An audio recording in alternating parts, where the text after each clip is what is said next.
பிரியமானவர்களே, இந்த நாளிலும் நம்ம தியானத்துக்காக எடுத்துக்கொண்ட வேத பகுதி லூக்கா சுவிசேஷத்தின் புத்தகம் 23வது அதிகாரம், அதில் 27, 28, 29, 30 இந்த வசனங்களை நான் வாசிக்கிறேன். திரள் கூட்டமான ஜனங்களும் அவருக்காக புலம்பி அழுகிற ஸ்திரீகளும் அவருக்கு பின் சென்றார்கள். இயேசு அவர்கள் முகமாய் திரும்பி, எருசலேமின் குமாரத்திகளே, நீங்கள் எனக்காக அழாமல் உங்களுக்காகவும் உங்கள் பிள்ளைகளுக்காகவும் அழுங்கள். இதோ மலடிகள் பாக்கியவதிகள் என்றும் பிள்ளை பெறாத கற்பங்களும் பால் கொடாத முளைகளும் பாக்கியமுள்ளவைகள் என்றும் சொல்லப்படும் நாட்கள் வரும். அப்பொழுது மலைகளை நோக்கி எங்கள் மேல் விழுங்கள் என்றும் குன்றுகளை நோக்கி எங்களை மறைத்து கொள்ளுங்கள் என்றும் சொல்ல தொடங்குவார்கள். பிரியமானவர்களே, ஆண்டவராகிய இயேசு கிறிஸ்து ஊழியம் செய்த நாட்களிலே அநேக தீர்க்க தரிசனங்களை அவர் சொன்னார். அவர் சத்தியத்தை போதித்தார், புத்தி சொல்லி எச்சரித்தார், அநேக அற்புதங்களை அடையாளங்களை செய்தார், வியாதியஸ்தர்களை குணமாக்கினார். இப்படியெல்லாம் ஒரு பக்கம் இயேசு ஊழியத்தை செய்த போதிலும், இனி வரப்போகிற காலங்களை குறித்து இயேசு கிறிஸ்து தீர்க்க தரிசனமாய் அநேக காரியங்களை சொன்னார். உலகத்தின் முடிவு காலத்திலே என்னவெல்லாம் சம்பவிக்கும், எப்படியெல்லாம் நடக்கும் என்பதை குறித்து தீர்க்க தரிசனமாக அநேக காரியங்களை ஆண்டவர் சொன்னார். அது எல்லாம் இன்றைக்கு நிறைவேறி கொண்டிருக்கிறது.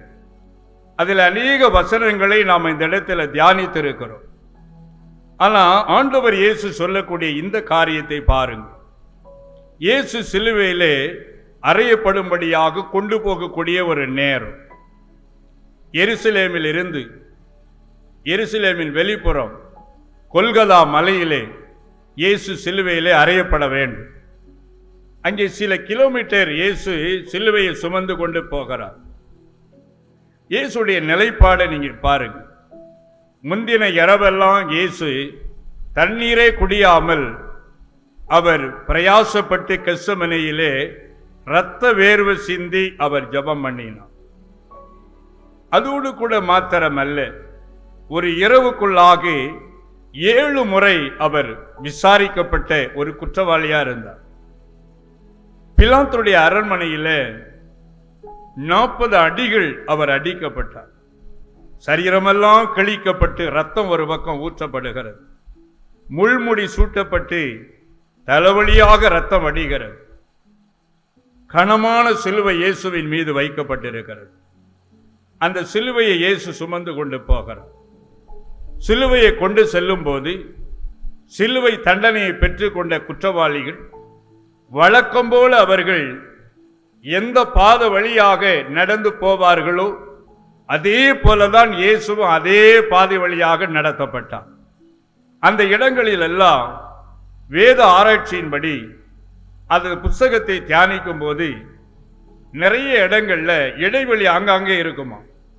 அந்த இடத்திலே குற்றவாளிகளுக்கு எதிராளிகள் அங்கே ஆயுதங்களோடு கற்கள், பழைய பொருட்கள், செருப்பு இதையெல்லாம் வைத்துக் கொண்டு ஆங்காங்கே நிற்பார்கள். அவர்கள் அந்த குற்றவாளிகள் மீது அதை தூக்கி எறிவார்கள். காரணம், ஈனமாக பேசப்படுவார்கள், அவர்கள் தூசிக்கப்படுவார்கள். இந்த விதமான பாடுகளை இயேசு சகித்தார். இயேசுவோடு கூட பின் சென்று வந்த அநேகர் என்று எழுதப்பட்டிருக்கிறது.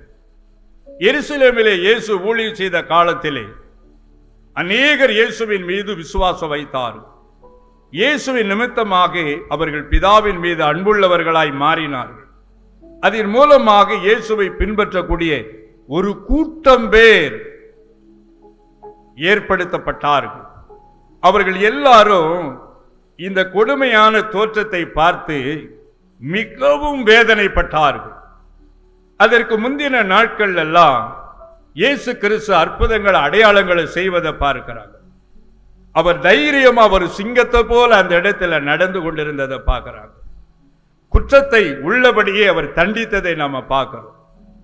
அப்படியெல்லாம் பார்த்த அந்த இயேசுவை பின்பற்றக்கூடிய அவருக்கு பின்னாக இருக்கக்கூடிய அந்த விசுவாசிகள் இந்த கோலத்தை பார்த்த போது இவருக்கு ஏன் இந்த பாடு, எதற்காக இந்த வேதனை என்று அவர் நிமித்தமாக அவர் பட்ட பாடுகளை அவர்கள் பார்த்த போது அவருக்காக அவர்கள் வேதனைப்பட்டார்கள். சிலர் அந்த வேதனையின் உச்ச கட்டத்திலே சென்று அவருக்காக மிகவும் புலம்பி அவர்கள் அழுதார்கள். சாதாரணமா ஒருவர் மேல ஒருவருக்கு கண்ணீர் வந்து விடாது. கொஞ்சம் சிந்தித்து பாருங்க. அவர்களுக்கு முன்னால ஒரு தீர்க்கதரிசியா இருந்த இயேசு அந்த ஊழியரை எவ்வளவோ அவர்கள் நேசித்தார்கள்.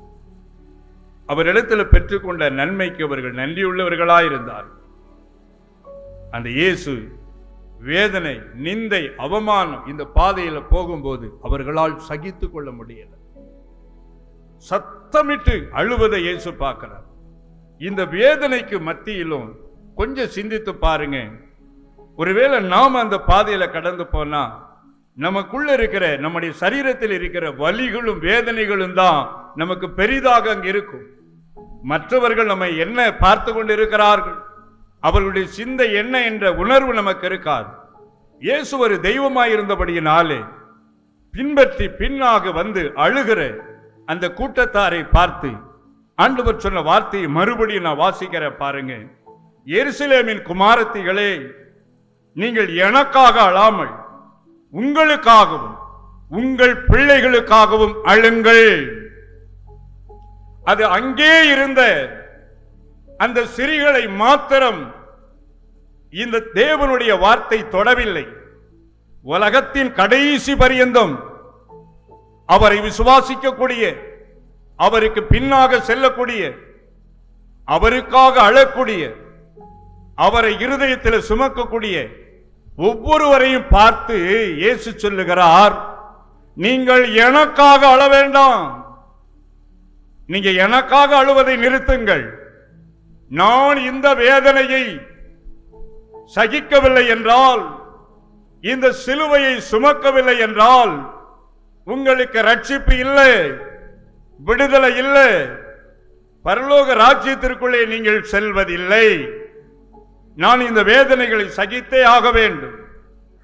இது மனிதர்களால் கொடுக்கப்பட்ட தண்டனை அல்ல, பிதாவினால் எனக்கு நியமிக்கப்பட்ட இந்த பாதை வழியாக நான் கடந்து போகிறேன்.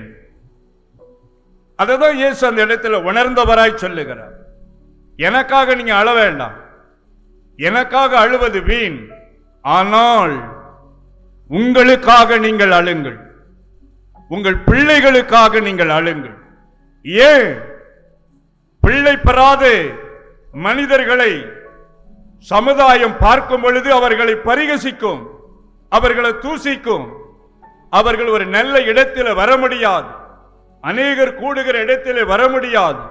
காரணம், அவர்கள் தேவனால் சபிக்கப்பட்டவர்கள். அதனாலதான் இவளுக்கு பிள்ளை இல்லை, அதனாலதான் இவனுக்கு பிள்ளை இல்லை என்று சமுதாயத்தில் நிந்திக்கப்படக்கூடியவர்கள் உலகத்தின் முடிவிலே அவர்கள் பாக்கியவான்கள், பால் கொடாத முலைகள், பிள்ளை பெறாத கற்பங்கள். பாக்கியம் உள்ளது, ஐயோ அவ பாக்கியவான், அவள் பாக்கியவதி. காரணம், அவளுக்கு பிள்ளை இல்லை. நான் பிள்ளைகளை பெற்றதினாலே பிள்ளை நிமித்தம் வேதனைகளை நான் சகிக்க வேண்டியதுள்ளது. அப்படி சொல்லும் சூழ்நிலை உலகத்தின் முடிவிலே விசுவாச குடும்பங்களுக்குள்ளே பிள்ளைகள் நிமித்தமான வேதனைகள், உபத்திரவங்கள் வரும். ஏன் இதெல்லாம் சம்பவிக்கும்? கடைசி காலத்திலே சோதனைக்காரன் பிசாசு நிமித்தமாக விசுவாச குடும்பங்கள், ஊழியர்கள் குடும்பங்களிலே பிள்ளைகள் நிமித்தமான உபத்திரவங்கள், வேதனைகள் வரும். பிரியமானவர்களே, எனக்கு அறிமுகமான ஒரு கர்த்தருடைய மனிதர், அவருடைய சபையை நான் நன்றாக அறிந்திருக்கிறேன். அவரை ரொம்ப ஆழமாய் உற்று நான் கவனிக்காவிட்டால் மேலோட்டமாய் அந்த கர்த்தருடைய மனிதரை குறித்து நான் அறிவேன். சபை நிரம்பத்தக்கதாக விசுவாசி தேவன் அவர்களுக்கு 4 பிள்ளைகளை தந்திருந்தார். 3 ஆண் மக்கள், 1 பெண் பிள்ளை. அவர்கள் சிறு பிள்ளையாயிருக்கும் காலத்தில் சபையின் ஒழுங்குக்கு கட்டுப்பட்டவர்களாயிருந்தார். வசனம் சொல்லக்கூடியவர்களா, ஊழியத்துக்கு உதவி செய்யக்கூடியவர்களா இருந்தார். ஆனால் வாலிப வயதை அடைந்த போது பிள்ளைகள் வாழ்க்கையிலே தாறுமாறான பாவங்கள் சம்பவிக்க ஆரம்பித்தது. புறஜாதி மத்தியில இல்லாத கொடிய பாவம் ஊழியர் வீட்டுக்குள்ள பிள்ளைகள் நிமித்தமாக வர துவங்கிற்று. அது நிமித்தமாக அந்த ஊழியருடைய மனைவி சமுதாயத்திலே அவர்கள் எல்லாராலும் நிந்திக்கப்பட்டார்கள், தூசிக்கப்பட்டார்கள். இப்படி ஒரு பிள்ளையை வைத்துக் கொண்டு இவன் ஏன் இப்படி ஒரு ஊழியத்தை செய்யணும் என் காது கேட்க அநேகர் சொல்லக்கூடிய நிலை உருவாயிற்று. பிரியமானவர்களே, அது நிமித்தமாக பிள்ளைகளுடைய கெட்ட நடக்கையினால் ஒரு சில ஆண்டுகளுக்குள்ளாக சபை நிரம்ப விசுவாசிகள் இருந்த சபை துண்டு துண்டாக நொறுங்கி போனது. விசுவாசிகள் படிப்படியாக அந்த சபையை விட்டு வெளியேற துவங்கினார். சபையில் புதிதான ஆத்துமாக்கள் என்று சொல்லத்தக்க ஜனங்கள் ஒருவரும் இல்லை. மாறாக இறுதியிலே 3 பேர் உட்கார்ந்து ஆராதிக்கிற ஒரு அவல நிலைக்கு அந்த பெரிய திருச்சபை வேதனையான ஒரு சூழ்நிலைக்குள்ளே தள்ளப்பட்டது. ஏன் இப்படிப்பட்ட காரியங்கள் சம்பவிக்கிறது? எதற்காக கர்த்தருடைய ஊழியத்தை செய்யக்கூடிய ஊழியர்கள் வீட்டுக்குள்ளே ஏன் இப்படிப்பட்ட காரியங்கள் சம்பவிக்குது? அதுதான் ஆண்டவர் சொல்லுகிறார். நீங்க எனக்காக அழ வேண்டாம், நீங்க உங்க பிள்ளைகளுக்காக அழுங்க, உங்களுக்காக அழுங்க. காரணம், உலகத்தின் கடைசி பகுதியில் சாத்தானாலே விசுவாச குடும்பங்கள் கலங்கும், உபத்திரவத்துக்குள்ளாக்கப்படும், வேதனைகள் வரும், பாடுகள் வரும். பிள்ளைகளை ஏன் பெற்றோம், இந்த பிள்ளையை ஏன் நம்ம வளர்த்தோம், இப்படி ஒரு பிள்ளை நம்முடைய வயிற்றில் இல்லாம இருந்திருக்கலாமே என்று அங்கலாய்க்கக்கூடிய சூழ்நிலைகள் உருவாகும். இது ஆண்டவர் சொன்ன தீர்க்க தரிசனம். இன்னைக்கு எல்லா இடங்களிலும் இந்த நிலைப்பாடுகள், இன்னைக்கு புறஜாதிகள் வீடுகளில் இல்லாத வேதனைகள் கிறிஸ்தவ குடும்பங்கள்ல காணப்படுது. ஏன் இதெல்லாம் நடக்குது? எதுக்காக இதெல்லாம் சம்பவிக்குது? கொஞ்சம் சிந்தித்து பாருங்க. நீங்கள் எனக்காக அழ வேண்டாம், உங்களுக்காக, உங்கள் பிள்ளைகளுக்காக அழ வேண்டும். பிள்ளைகளை கர்த்தருக்கேற்ற சிட்சையிலே நாம் வளர்க்க வேண்டும். அதிலே நாம் தவறும் பட்சத்திலே பிள்ளைகள் நிமித்தமாக சாத்தானால் அநேக வேதனைகளை நாம் சந்திக்க வேண்டிய சூழ்நிலை வரும். இது தேவனுடைய தீர்க்க தரிசனமான வார்த்தை. பிரியமானவர்களே, வேதாகமத்திலே அநேக ஆதாரங்களை நாம் பார்க்க முடியும். அதில் ஒரு சில காரியங்களை மாத்திரம் சுருக்கமாக இந்த நாளிலே நாம் தியானிக்க போகிறோம். 1 சாமுவேலின் புஸ்தகத்தை நாம் திருப்பிக் கொள்ளலாம். 1 சாமுவேல் புஸ்தகத்திலே 2வது அதிகாரம், அதிலிருந்து ஒரு சில அதிகாரங்களை நீங்க பார்க்கும்போது அங்கே ஏலி என்ற ஒரு ஆசாரியனை நாம் பார்க்க முடியும். இந்த ஏலி என்ற ஆசாரியனுக்கு ஒப்னி பினேகாஸ் என்று 2 குமாரர்களை ஆண்டவர் கொடுத்திருந்தார். அந்த நாட்களில் சீலோவா என்று சொல்லக்கூடிய இடத்திலே கர்த்தருடைய பெட்டி இருந்தது. அங்கே வனாந்தரத்திலே மோசே மூலமாய் தேவனால் பெற்ற தரிசனத்தின்படி உருவாக்கப்பட்ட அந்த ஆசரிப்பு கூடாரம் என்ற ஆலயம் அங்கேதான் இருந்தது. அந்த இடத்திலே பிரதான ஆசாரியனாக ஏலி என்று சொல்லக்கூடிய ஒரு மனிதன் அங்கே இருந்தான். அவனுடைய குமாரருடைய நிலையை பார்க்கும்போது பரிதாபத்துக்குரிய ஒரு சூழ்நிலை அங்கே இருந்தது. காரணம் என்னவென்றால், அந்த இடத்திலே கூடி வந்து கர்த்தருடைய சமூகத்திலே முன்னாட்களுடைய வழக்கத்தின்படியும் கட்டளையின்படியும் தங்கள் பாவத்திற்காக பலி செலுத்தும்படியாய் அந்த இடத்திலே கூடி வரக்கூடிய தேவ ஜனங்கள் வேதனைப்படத்தக்க விதமாய் ஒப்னி பினேகாஸ் என்று சொல்லக்கூடிய 2 பேரும் அநேக பாவங்களை அங்கே அவர்கள் செய்தார்கள். தேவ ஜனங்களுடைய காணிக்கை அங்கே உதாசீனப்படுத்தப்பட்டது. ஒப்னி பினேகாசுடைய வேலையாட்கள் அவர்கள் பலி செலுத்துவதற்கு முன்பாகவே அந்த பலிபொருளை கூர்மையான 3 கூர் உள்ள ஆயுதத்தை கொண்டு அந்த கொப்பரையிலே அவர்கள் குத்தி எடுக்கிற அந்த கறி எல்லாம் மாம்சம் எல்லாம் ஒப்னி பினேகாசுக்கு என்று சொல்லி அவர்கள் ஜனங்களை வருத்தப்படுத்தி அவர்கள் அந்த முறைமைகளை செய்வதற்கு முன்பாகவே கொழுப்பை தகனிப்பதற்கு முன்பாக அவர்களை வருத்தப்படுத்தி அவர்கள் கையிலே அதை வாங்கினார்கள். அது மாத்திரமல்ல, அங்கே நடந்த இன்னும் பல காரியங்கள். அந்த இடத்திலே கூடி வரக்கூடிய ஜனங்கள் மத்தியிலே தேவனுடைய சமூகத்திலே ஏலியுடைய குமாரர்கள் விபச்சாரம் செய்தார்கள்.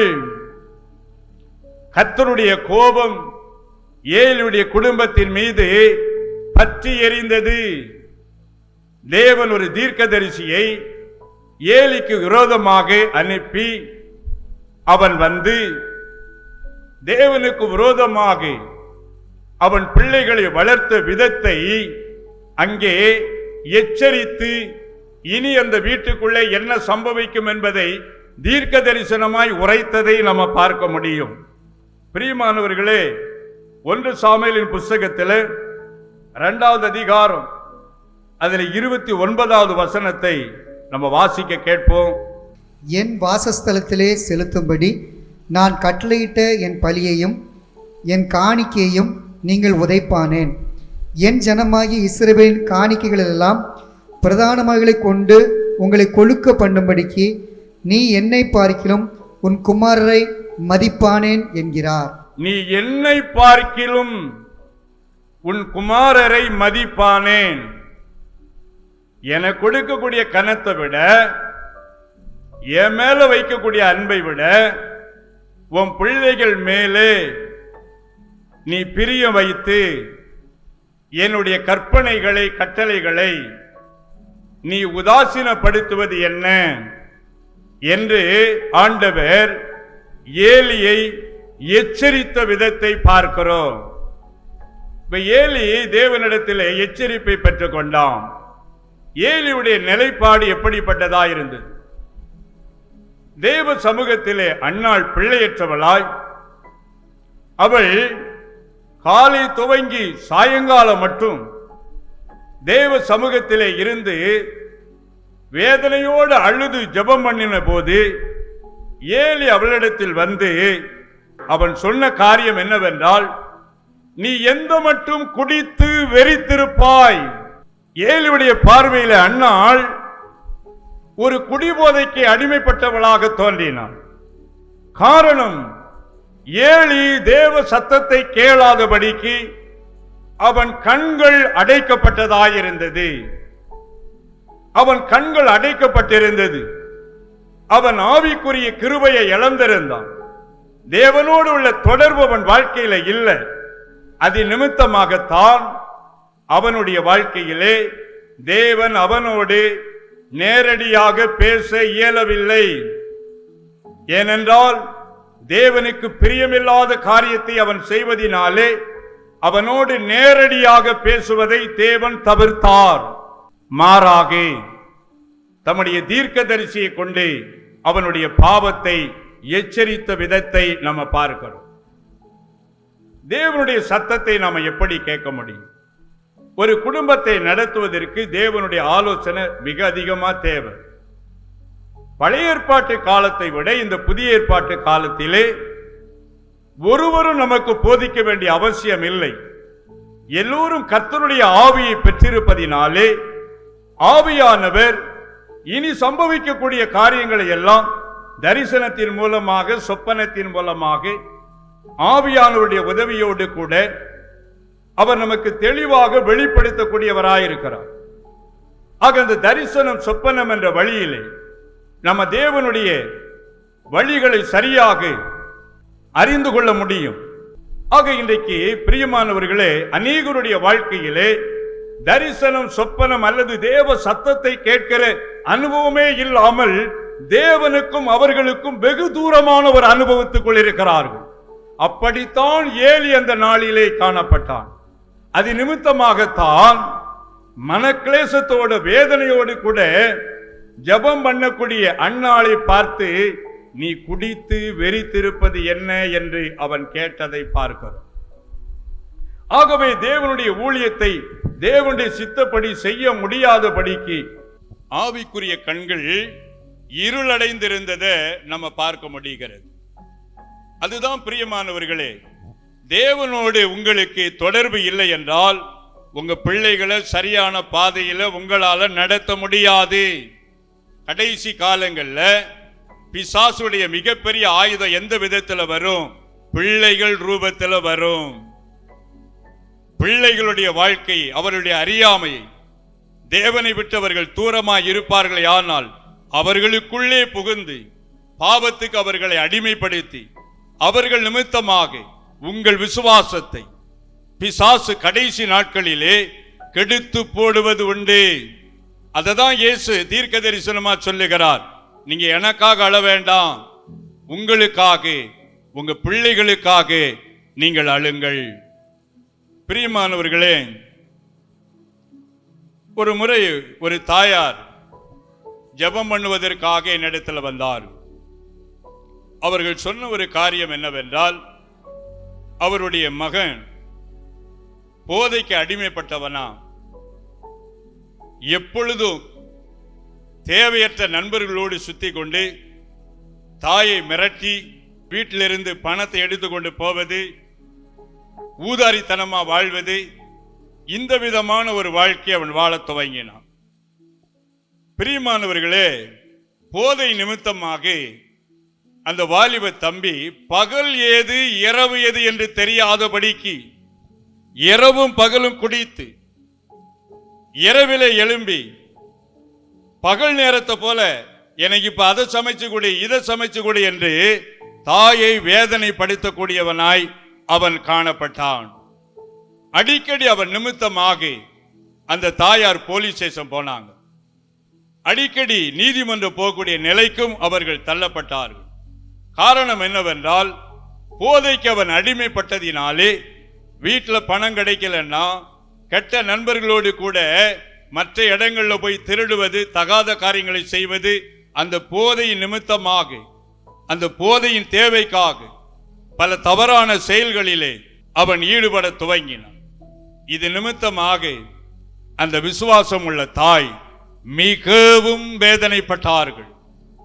வேதனைப்பட்டது மாத்திரமல்ல, அவர்கள் என்னோடு கூட பகிர்ந்து கொண்ட காரியம், என்னுடைய ஜெப வாழ்க்கை மங்கி போயிற்று, நான் என்னுடைய வாழ்க்கையை உலகத்துக்குள்ளே கொண்டு போய்விட்டேன், அதை நிமித்தமாக சாத்தானுக்கு என் வீட்டுக்குள்ளே வாசல் திறக்கப்பட்டு விட்டது, என் பிள்ளையை பிசாசு அலக்களித்து இரவும் பகலும் என் வாழ்க்கையை கண்ணீராக்கி விட்டான், இதிலிருந்து எனக்கு விடுதலை இல்லை, இந்த பிள்ளையை நான் ஏன் பெற்றேன் என்று சொல்லக்கூடிய ஒரு அவல நிலை என் வாழ்க்கையில காணப்படுது.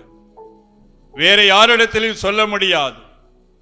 ஆனா ஊழியர் என்பதினாலே நான் உங்களிடத்தில் சொல்லுகிறேன், போதை நிமித்தமாக அவன் என்னை பார்க்கும் பொழுது அவன் பார்வையும் நடக்கையும் செயல்களும் வேறு விதமாய் இருப்பதை நினைத்து நான் மிகுந்த வேதனைப்படுகிறேன்.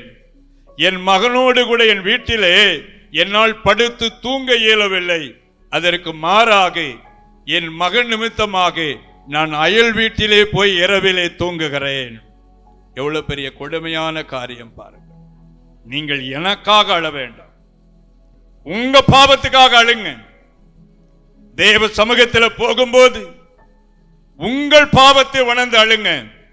இரண்டாவது, உங்கள் பிள்ளைகளுக்காக அழுங்க. பிள்ளைகளுக்காக அழத் தவறிவிட்டால், பிள்ளைகளுக்காக ஜெபிக்க தவறிவிட்டால் நிச்சயமாகவே வீதியில நிற்க வேண்டிய சூழ்நிலை வரும். அவமானப்படக்கூடிய நிலைகள் வரும், நிந்தைகள் வரும். இது ஆண்டவருடைய தீர்க்க தரிசனம். ஐயோ, என் வீட்டில் இப்படி நடக்குது, என் பிள்ளைகள் இப்படி செய்கிறார்கள் என்று நீங்கள் சொல்ல துவங்கும் முன்பாக உங்கள் பிள்ளைகளுக்காக ஜெபிக்கக்கூடிய ஜெபங்கள் பெருக வேண்டியது அவசியமாயிருக்கிறது. நம்ம எல்லாரும் எழுந்து நின்று ஜெபிப்போம். பிள்ளைகள் நிமித்தமா நான் ஏன் இந்த உலகத்துல இருக்கணும் என்று மனம் கசந்து போன ஒரு தாய் இங்க இருக்கீங்களே, இயேசுடைய கரம் மறுபடியும் உங்க மேல வருகிறது. நன்றி, நன்றி, நன்றி. உடைந்த உன் குடும்பத்தை நான் மறுபடியும் உருவாக்குவேன், மறுபடியும் உருவாக்குவேன். நன்றி, நன்றி. பாவத்திலிருந்து உன் பிள்ளைகளை நான் ரட்சிப்பேன். இயேசுடைய வல்லமை இறங்கி வருகிறது. அநேகருடைய பிள்ளைகளை ஆண்டவர் ரட்சிக்கும்படியாக இந்த இடத்துல மனதுருகுகிறார், வாக்கு தத்தங்களை கொடுக்கிறார். அது தீர்க்க தரிசனம். அநேக குடும்பங்களுக்குள்ள, அநேக இருதயத்தில் அது ஒரு அக்னியா விழுகிறது, அக்னியை போல பற்ற வைக்கப்படுது. இப்பொழுது ஆண்டவர் உங்களை ஆசீர்வதிக்கிறார். நன்றி. ரீபா காதரக சந்தரகரா ரீகா ரபதரகபா ரபுதலகபதரகபா ஆமென். ருகந்தலரபா. பொல்லாத சபிக்கப்பட்ட சாத்தானுடைய வல்லமை இயேசுவின் நாமத்தில் அழிக்கப்படுவதாக. ரட்சிப்பை தடை செய்கிற, ரட்சிப்பை தடை செய்கிற சாத்தானுடைய வல்லமைகள் இயேசுவின் நாமத்தில், இயேசுவின் நாமத்தில் அழிக்கப்படுவதாக. தகப்பனே, நன்றி செலுத்துகிறப்பா. மாதத்தின் துவக்கத்தில் வந்திருக்கிற உம்முடைய பிள்ளைகளை நீர் ஆசீர்வதிப்பீராக. அவர்கள் களஞ்சியங்கள் ஆசீர்வதிக்கப்படட்டும், கைகளின் பிரயாசம் ஆசீர்வதிக்கப்படட்டும். எதிர்பார்த்திருக்கிற நன்மைகள் அவர்கள் மீது வரட்டும். நல்லவரே, இதுவரை சுமந்த ஆண்டவர் சரீரத்திலே உன்னத பலனை கொடுப்பீராக. மாதந்தோறும் புது புது கனிகளை கொடுப்பார்கள். அப்படியே உம்முடைய பிள்ளைகள் இந்த மாதம் முழுவதும் உம்மை சந்தோஷப்படுத்தும்படியாக எல்லாவற்றையும் எல்லாவற்றாலும் நிரப்புகிற கர்த்தர் இப்பொழுது நிரப்புவீராக. ஆவி, ஆத்துமா, சரீரத்திலே வல்லமை ஊற்றப்படுவதாக இயேசுவின் நாமத்திலே. நன்றி தகப்பனே, நன்றி தகப்பனே. ஆண்டவர் உம்முடைய பிள்ளைகளை பொறுப்படுத்திக் கொண்டு ஆசீர்வதிங்க. இயேசுவின் நாமத்தில் பிதாவே, ஆமென். 1998ஆம் ஆண்டு ஆரம்பிக்கப்பட்ட நமது கல்வாரி சுவிசேஷ மிஷனரி இயக்கமானது ஒடிசா மாநிலத்தை தலைமையிடமாக கொண்டு ஒடிசா மாநிலத்தில் 6 மாவட்டங்களில் 176 மிஷனரிகளை கொண்டு 13 இன மக்கள் மத்தியில் ஒவ்வொரு மாதமும் 500 புதிய கிராமங்களை சந்திக்க வேண்டும் என்ற மேலான தரிசனத்தோடு சுவிசேஷ பணியினை செய்து வருகிறது. தேவனுடைய ஆலயங்கள் இல்லாத இடங்களில் தேவனுடைய வார்த்தையை அறிவித்து நமது ஊழியத்தின் மூலம் ஆலயங்கள் கட்டப்பட்டு வருகிறது. ஒடிசாவில் வாலிபர் முகாம், சிறுவர் முகாம், விடுதலை முகாம் மூலமாக எண்ணற்ற மக்களுக்கு தேவனுடைய வார்த்தையானது அறிவிக்கப்பட்டு வருகிறது. அறியப்படாத இடங்களில் தேவனுடைய வார்த்தை அறிவிக்கும் நமது மிஷனரி ஊழியத்தில் இன்னும் அதிகமான மிஷனரி பணியாளர்கள் எழும்பப்படவும், ஒடிசா மொழியில் தேவனுடைய பரிசுத்த வேதாகமத்தை கொடுக்கும் நன்கொடையாளர்கள் எழும்பவும் ஜெபித்துக் கொள்ளுங்கள்.